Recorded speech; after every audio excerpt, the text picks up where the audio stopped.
शादी के कुछ महीने बीत चुके थे। घर में खुशियों का माहौल था, लेकिन एक कोने में मां चुपचाप बैठी थीं।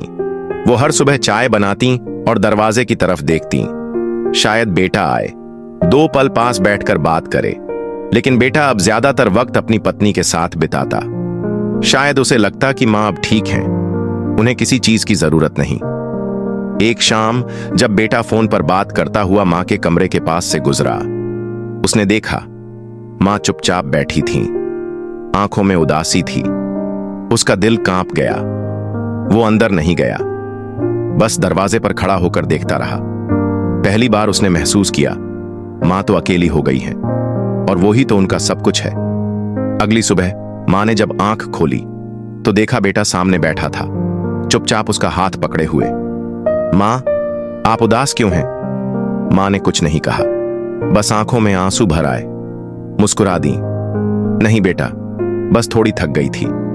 बेटा मां के पास बैठ गया। दोनों ने कुछ ज्यादा नहीं कहा, लेकिन उस एक पल ने सब कुछ कह दिया।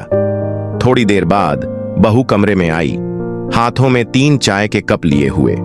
मुस्कुराते हुए बोली, अम्मी जी, आपके लिए चाय बनाई है।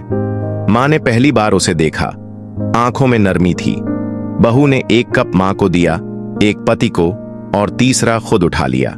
तीनों साथ बैठ गए। किसी ने कुछ ज्यादा नहीं कहा, लेकिन उस खामोशी में मोहब्बत थी, समझ थी, और रिश्तों की गहराई थी। जिंदगी में कभी कभी हम समझ नहीं पाते कि हमारे छोटे छोटे रवैये किसी के लिए कितने बड़े दर्द बन जाते हैं। मां कुछ नहीं कहती, लेकिन उनका दिल हर पल सिर्फ महसूस करता है। अगर वक्त रहते हम उनका दर्द समझ जाए, तो रिश्तों की दुनिया और भी खूबसूरत हो सकती है। मां कभी दूर नहीं होती, बस कभी कभी हम ही उन्हें महसूस करने में देर कर देते हैं।